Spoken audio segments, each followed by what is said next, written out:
नारायणीयम् 59வது दशकं वेणुगानम् त्वद्वपुर्नवकलाय कोमलं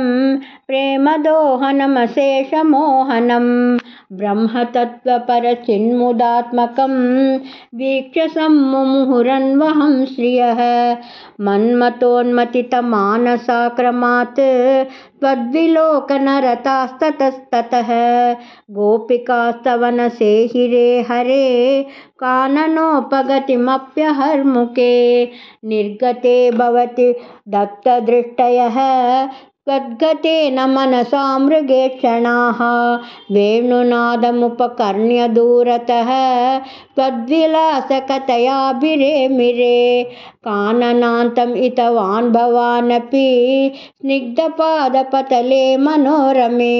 व्यत्यकाकलितपादमास्थितः प्रत्यपूरयत वेणुनालिकां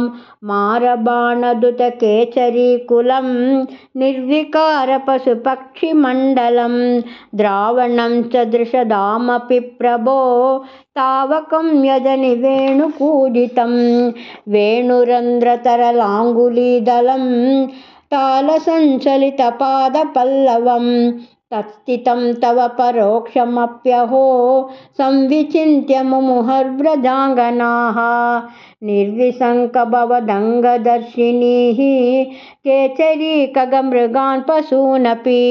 त्वत्पदप्रणयिकाननं च ताः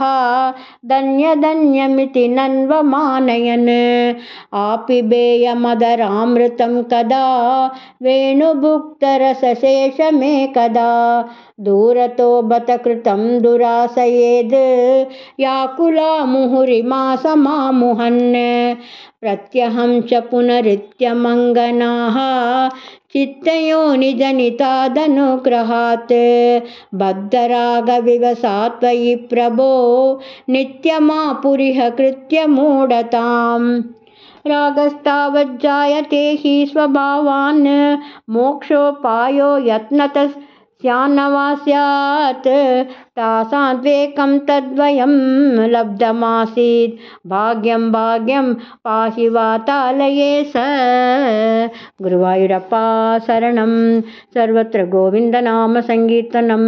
गोविन्दा गोविन्दा।